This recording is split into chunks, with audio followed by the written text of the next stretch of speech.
What is up, guys? Thanks a lot for checking out another episode. What we're going to be going through today is a long overdue episode. The Project Motorcycle is finished, so we're going to go over that briefly, and also there's a problem with it.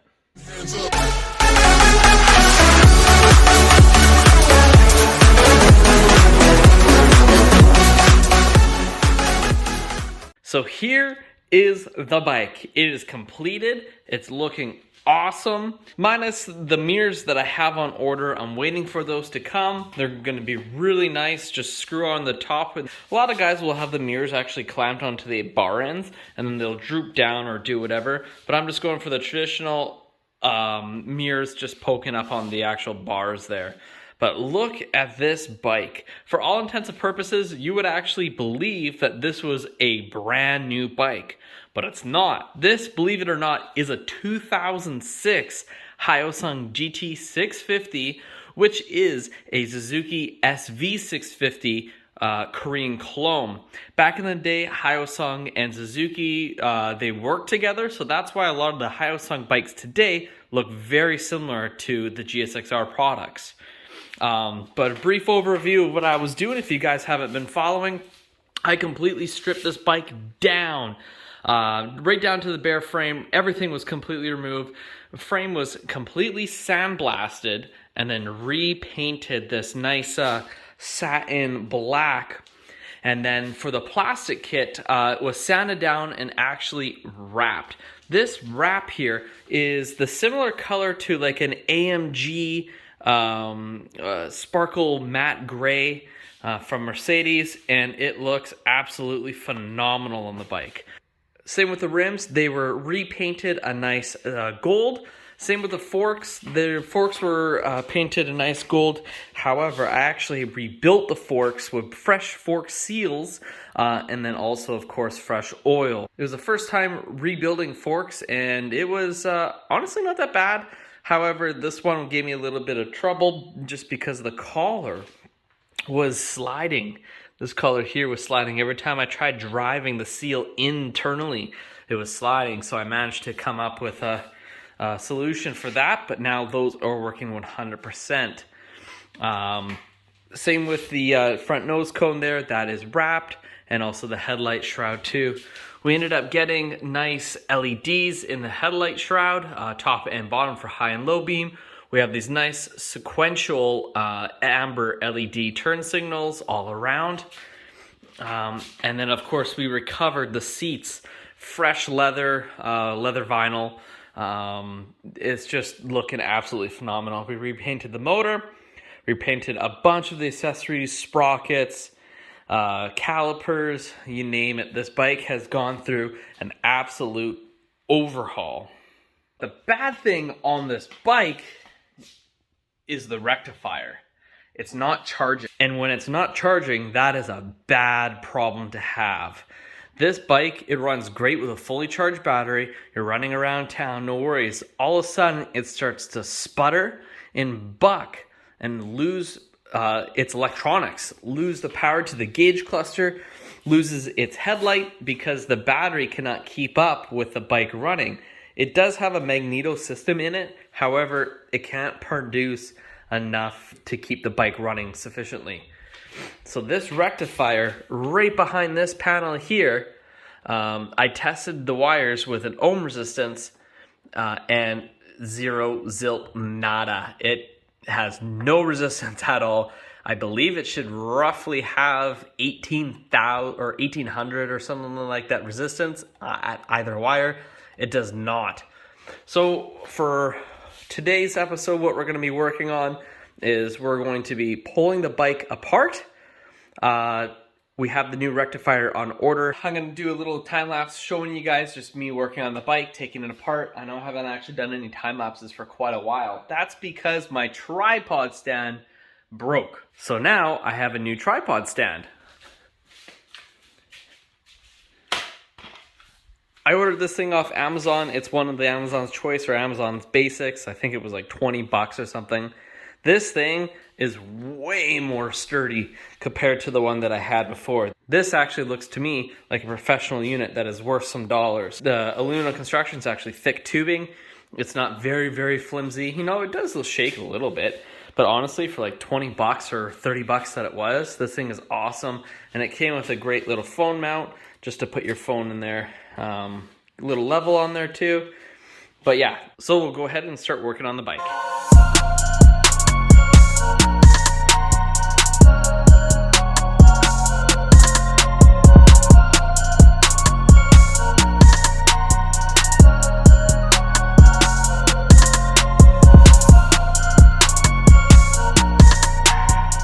Alright, so thankfully that wasn't too difficult. You might have seen me peel up some kind of tape. That is because the clips that actually made the two halves together are all broken, so there's nothing I can actually secure or fasten them to. So I end up just putting a little piece of wrap to close up the seams throughout the whole tail section, and that actually seems to do the trick. Of course, I have bolts underneath the fairings too, all along the frame rail, so that's no problem. It is secure, it is held in place, but just for aesthetics, I've just, like I said, I put the seam of the wrap over the two halves just to make it look a little bit more complete. But here we are. So this one tail section cover is off. As you can see, when I was diagnosing the issue, I ended up buying a brand new battery to rule that out. I had my jump pack with me, and then I also had my voltmeter with me to see exactly what was going on. So I had the voltmeter on the battery with the bike turned off. It put out X amount of voltage. I ran the bike. It actually dropped voltage, and that is no bueno. You do not want that on a motorcycle or for a car for that matter. Obviously it's not producing a charge on the bike, and that's not good because your battery will die very quickly, and I don't feel like wrecking a brand new battery that I just bought. Thankfully, the battery was 60 bucks or so, but that's not the point, right? We want this thing to work correctly. So obviously you can see we got a little bit of wire loom, and here's the rectifier, the culprit right here. So this is the voltage regulator. This guy is what's responsible for producing a charge to your battery. It converts the AC to the DC. And like I said, I ended up testing the wires unplugged from the regulator, and no resistance at all. So that leads me to believe this thing is absolutely shot. Thankfully, the replacement was only 20 bucks or so, but that unfortunately is going to take a week to get here. So that part sucks. So what we'll do is I'm going to unbolt this, and then we'll see what it looks like.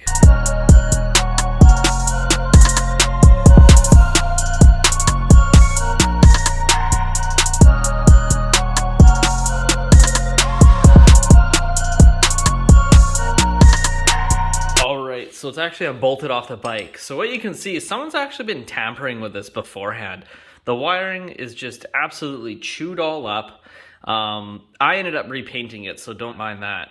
But right here is like puffed and it's cracking. And this is just a silicone like backing. And you can tell that this wiring, like, look, I'm literally just chipping it away and there's a blown up burnt hole on the circuit board there.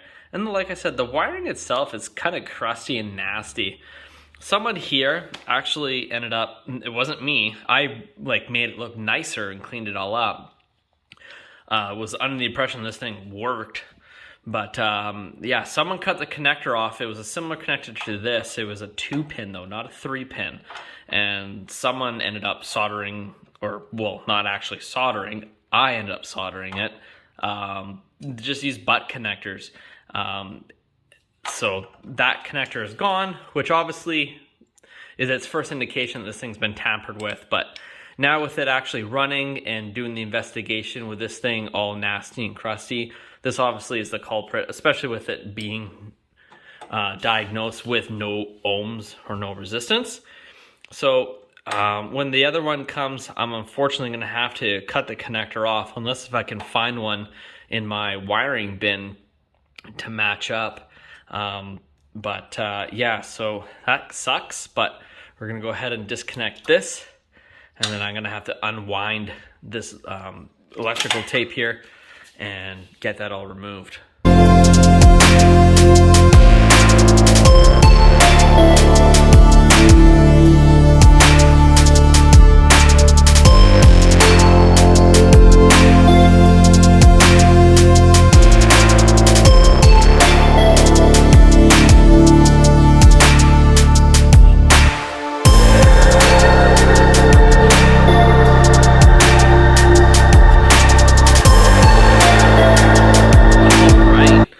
you can see, I have the rectifier removed and I have the wiring on the actual bike prepped, ready for either the new connector or the new joints to be soldered. So let's go take this guy and go plug at it here, because I want to see how bad this is.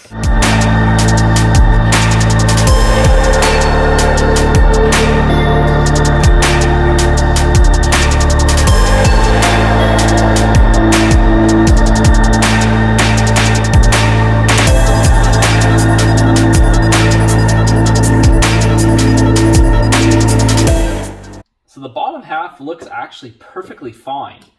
It's the top half that completely exploded internally. I keep on pressing and there's a bunch more chip, everything. Just an absolute burnt turd. As you guys can see, there's a good shot right there. So there's one of the wires completely burnt and peeled up off the circuit board. Top of the circuit board is completely all burnt. Inside here is just completely just charred and useless. For right now, that's where I'm going to leave it off. So we'll check back with you guys as soon as I get the new rectifier, and that way we can install it on the bike and confirm that it worked. See you guys in the future. And just like that, we are now in the future. It's been actually a couple days now, almost a week, since we filmed last just regarding the rectifier. We finally do have the part. So here's the brand new rectifier. On the backing on this particular one, looks like they actually encase it in epoxy. It's not gummy or anything, unlike the other one. That one had silicone all in it. So the 3 yellow wires, the one connector will clip into the bike just fine. However, these 2 wires, the positive and the negative, those ones, I do not have a connector like that on the bike, nor could I find one laying around in my wiring bin. So I'm just going to snip them off here, strip the wires, and then of course tie them together and solder and heat shrink the wires too. But before I do all that to make it permanent, I'm going to cut them off, strip them, just temporary connector to the bike just to make sure that it actually functions correctly, and then of course use the voltmeter and make sure that it works. Also, what we're going to be finishing up today is we actually got the mirrors in the mail. So what we're going to do is we're going to install those. These, I thought they were actually aluminum. I swear that they said aluminum metal on the ad. Maybe they were talking about the actual mount itself. That is aluminum. But anyhow, no problem. That will fit on the bike just as well right there. It's a universal fitment. They sent 2 different adapters just depending on what type of thread pitch and what size. So we can remove the plug, and then as you can see, it's actually threaded there for the mirror. So here's the thread adapters like I mentioned. You can see this is the one for the mirror. This is the one that actually goes into the handlebar. And then here's a smaller one. You can tell that it's actually pretty much the exact same size. But for our application, we need the bigger ones. In addition, we ended up picking one of these Tank Protector 3D carbon fiber stickers. It's got a tiny little bit of a gel to it, so it's not just a complete sticker. Otherwise, I could have made it myself. So of course, that is going to go right there on the tank, just to protect it from any scratches. As you can see, I've already scratched the crap out of the vinyl. But those should actually come out with heat, and then also that will further protect it. First things first, let me put the camera down, get the rectifier ready. We'll be able to attach it to the bike, and then we'll be able to do a fire up and see if it actually worked. All right, so we got it temporarily hooked up to the bike. As you can see, I just have it there. I actually ended up spraying a bunch of brake cleaner in the connector because it was actually gunked up full of oil. So I got that all clean, blew it out with the airline. Temporarily have it just twisted to the positive negative. A lot of these Korean, Chinese, Japanese bikes and all that stuff, most of the time green means negative, and of course red means red. I'm sure that applies to a lot of other automotive stuff too. But yeah, so that's just temporary connected like that. So as you can see, we got our voltmeter on the battery. We got 12.48 volts currently, just with the bike off, nothing turned on, no accessories. Okay, so bike's running, and now look at that.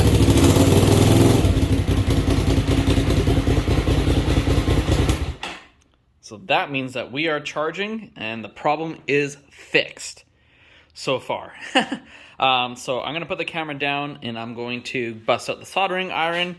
We actually got a new Milwaukee soldering iron, little 12-volt soldering iron. So I'm excited to use this for the first time. Just put the 12-volt battery in and turn it on, and there you go. You can also adjust it to whatever position you want. So that's pretty cool. Yeah, so let me put the camera down and take care of that.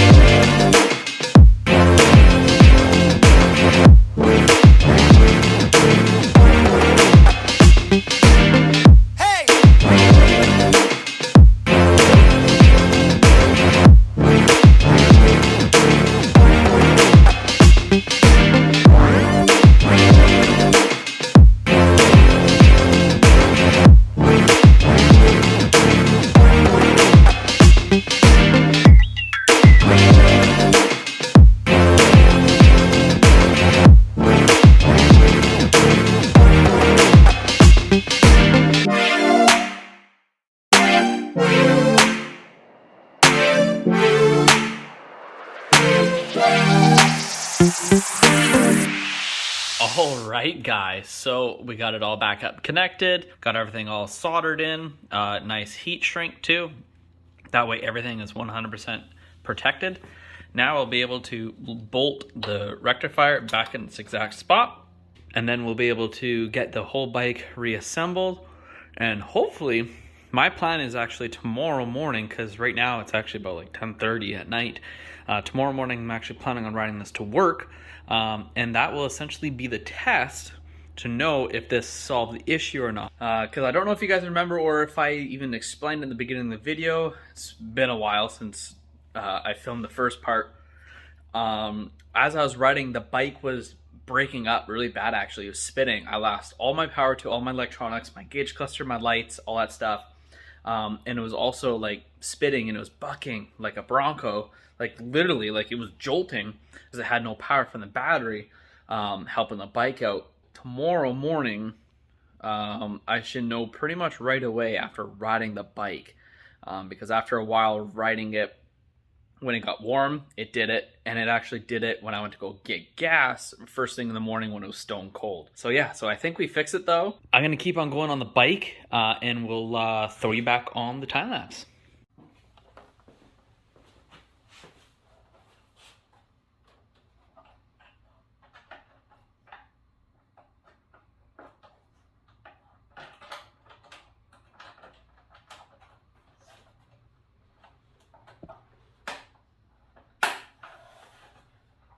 Okay, so I really did not realize my phone started doing that on this stupid thing. I must not tighten it down all the way. As you can see, it's still in that position. Crap, I'm an idiot. Oh well. But yeah, so you guys can see that the bike is all back together. The tail section is completely put back on. Seats are all installed. I put my jump pack and my voltmeter back in my passenger seat compartment. Just that way, if it gives me any form of trouble, I can pull over, diagnose, see what's going on, see if it's still working. And then also, if, of course, the battery dies, I can jump start it. Just a tiny little bit of wiring just to conceal, nothing too serious. But yeah, so that is taken care of. Now, let's get the mirrors installed. And this time, the stupid time lapse will not do that to me. Let's get that started.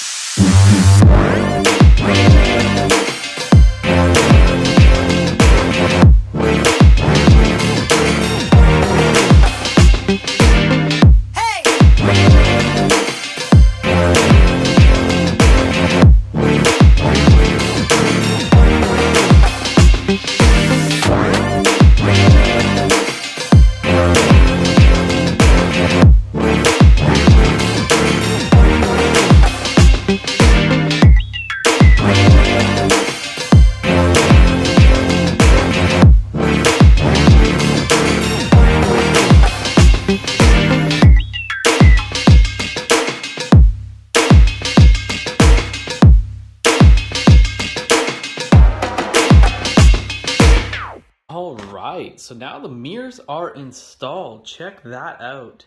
Looks a little wonky just because they're on an angle there, but let's get that centered. Not bad at all. So of course, I can take this and I can adjust it any which way. So that is done. That is awesome. So we got rectifier taken care of, mirrors taken care of. One last thing is that tank protector, which is over here. And yeah, we'll get that stuff done.